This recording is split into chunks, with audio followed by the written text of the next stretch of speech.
Semaine 14, jour 1. Bonjour et bienvenue à Dieu au quotidien, notre série d'études méditatives sur l'Évangile selon Jean avec le pasteur Tom Holliday. C'est le premier jour de notre survol du chapitre 14 et nous nous arrêterons aujourd'hui sur les versets 1 à 3.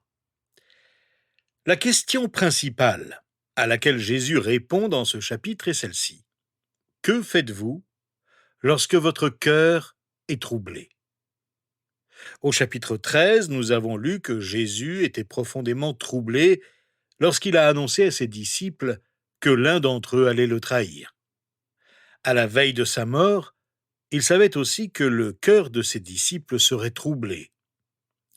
Au cours de cette semaine, je vous invite à vous détendre pour écouter les paroles réconfortantes de Jésus qui vous dit, si vous êtes profondément troublé, que votre cœur ne se trouble pas. Croyez en Dieu, croyez aussi en moi. Il y a beaucoup de demeures dans la maison de mon Père. Si ce n'était pas le cas, je vous l'aurais dit.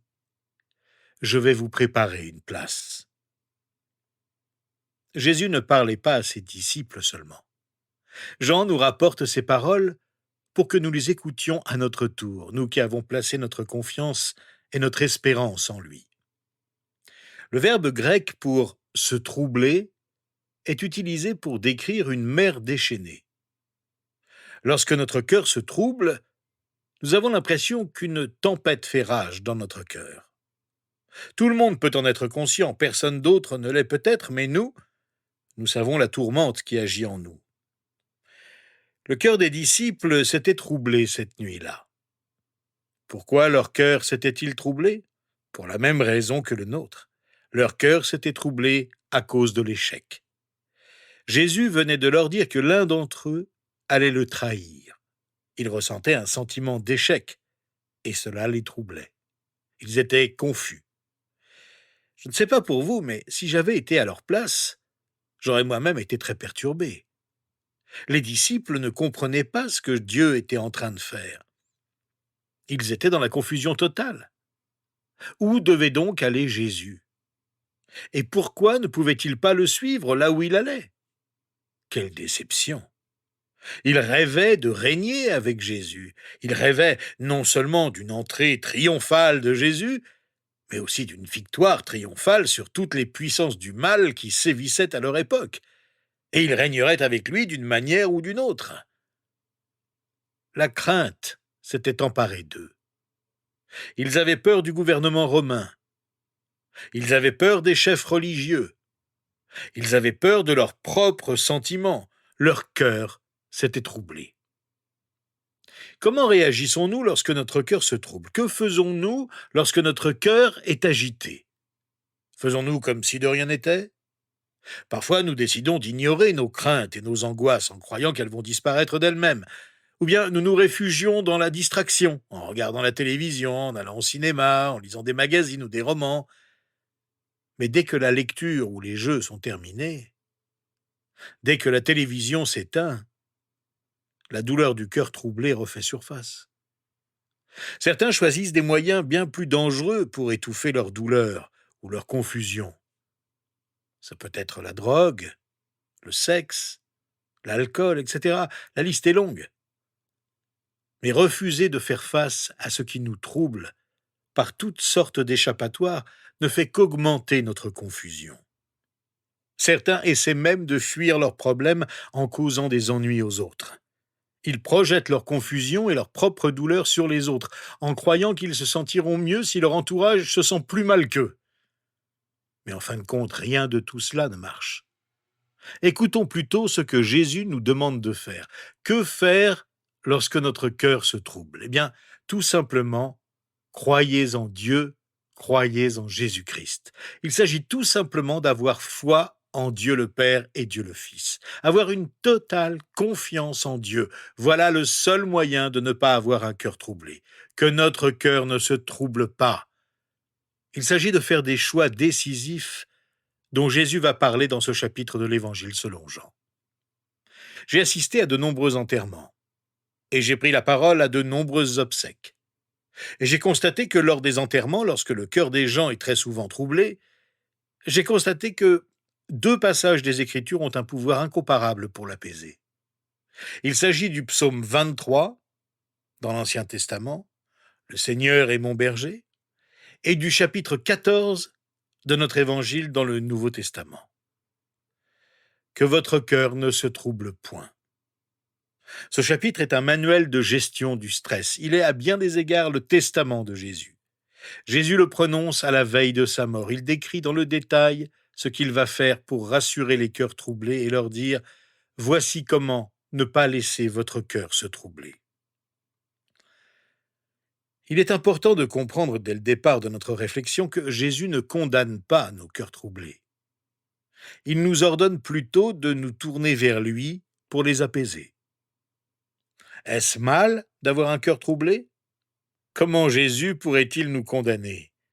Nous avons vu la semaine dernière, en étudiant le chapitre 13 de notre Évangile, qu'il a lui-même été profondément troublé intérieurement. Jésus ne nie pas que notre cœur puisse se troubler, quelles qu'en soient les causes.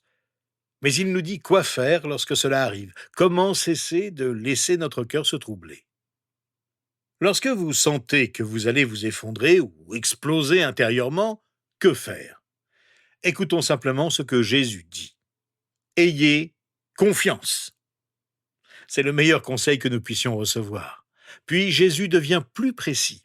En fait, au cours des 5 prochains jours, nous allons examiner 12 choses précises que Jésus nous a dit de faire lorsque notre cœur est troublé, pour cesser de le laisser se troubler. Commençons par le premier point des premiers versets de notre chapitre. Que faites-vous lorsque votre cœur est troublé ? Lorsque votre cœur est troublé, vous pensez à votre demeure dans les cieux. Oui, à votre demeure dans les cieux. Voici ce que Jésus déclare aux versets 2 et 3 que nous avons lus. « Il y a beaucoup de demeures dans la maison de mon Père. Si ce n'était pas le cas, je vous l'aurais dit. Je vais vous préparer une place. Et puisque je vais vous préparer une place, je reviendrai et je vous prendrai avec moi afin que là où je suis, vous y soyez aussi. » Jésus parle ici du fait que nous pouvons nous réjouir dès aujourd'hui de savoir que nous avons une place réservée pour chacun de nous dans la maison de Dieu le Père. Cette demeure nous est acquise, elle est gratuite. Nous serons à jamais dans le foyer de Dieu, le lieu parfait de la sécurité. Le plus grand lieu de sécurité dans notre vie n'est pas la maison dans laquelle nous vivons aujourd'hui, aussi belle soit-elle. C'est la maison que nous attendons avec impatience, celle qui nous est promise. Voilà notre espérance pour l'avenir. Jésus parle de la maison de Dieu. Dans l'Ancien Testament, la maison de Dieu est le temple de Dieu, la demeure où il réside dans les cieux. Dans sa maison, il y a vraiment beaucoup de place. Il y en a assez pour tous ceux qui lui appartiennent. Et Jésus nous demande de ne pas laisser notre cœur se troubler parce qu'il prépare une place pour tous ceux que le Père lui a donnés.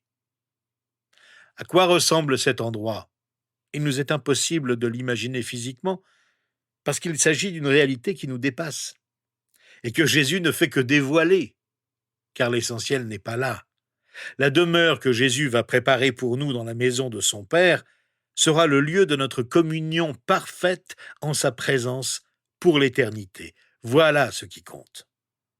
Et quand Jésus parle de ce lieu qu'il prépare pour nous, il précise que c'est bien lui qui le prépare. Il prépare une place pour nous. Tout ce qu'il a dit sur cette terre est vrai. Tout ce qu'il a fait sur cette terre est parfait. Tout ce qu'il fait aujourd'hui dans les cieux est parfait. Il ne sait pas mentir. Il garde ses promesses. Que notre cœur ne se trouble pas, car notre demeure dans les cieux nous est réservée, elle nous est acquise. Je ne sais pas encore tout ce que ça signifie. Je ne sais pas si ça a un rapport avec l'endroit exact où je vais passer l'éternité, conçu autour de mes rêves, de mes espoirs et de mes aspirations. Mais lorsque Jésus nous assure que si ce n'était pas le cas, il nous l'aurait dit, nous pouvons le croire sur parole. Il nous connaît mieux que quiconque et nous garantit une place dans la maison du Père. Cette maison est notre maison, notre foyer. Voilà où nous mène l'histoire. Jésus, grâce à son œuvre en notre faveur, nous prépare une place où nous pourrons être avec lui, là où il est. Parfois, lorsque nous écoutons les nouvelles dès notre réveil, lorsque nous écoutons les opinions des uns et des autres sur l'actualité, sur la politique, sur les guerres dans les différents pays du monde, notre cœur se trouble, car il semble que tout va de plus en plus mal. Mais souvenons-nous que l'histoire de l'humanité se dirige vers la demeure céleste. Ne perdons jamais de vue que notre véritable demeure, notre vrai foyer, notre futur n'est pas ici-bas.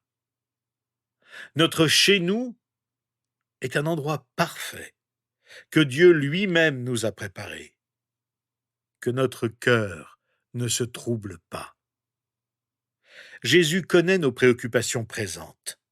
Il connaît les souffrances que nous vivons et les malheurs que nous expérimentons ici-bas.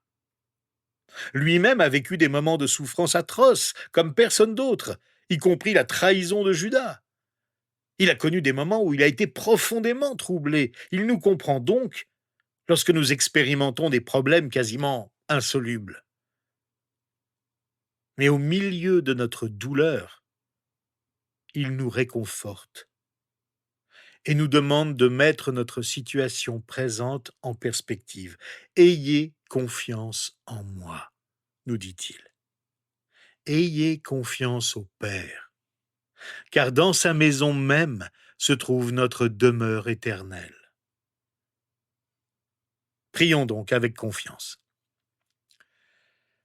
Seigneur, nous te faisons confiance. Pourtant, notre cœur se trouble si souvent. Nous avons peur, nous craignons le pire, nous nous renfermons sur nous-mêmes. Nous venons vers toi en dernier recours, lorsque nous avons essayé de résoudre tous nos problèmes par nous-mêmes, alors que nous devrions faire le contraire et mettre toute notre vie en perspective. Aide-nous, Seigneur, nous te le supplions, à considérer nos difficultés, nos épreuves et nos tentations, en ayant toujours à la pensée que c'est la communion avec toi qui compte. Tu nous as promis une place auprès de ton Père du ciel. Nous ne voulons jamais perdre de vue cette espérance sereine. Nous croyons en toi, nous croyons au Père. Oh, permets que notre cœur ne se trouble pas. Nous te le demandons avec confiance en ton saint nom. Amen. Eh bien, rejoignez-nous demain. Nous allons réfléchir ensemble sur les versets 4 à 11 du chapitre 14 de l'Évangile selon Jean, dans lesquels Jésus répond aux questions que lui posent deux de ses disciples, Thomas et Philippe.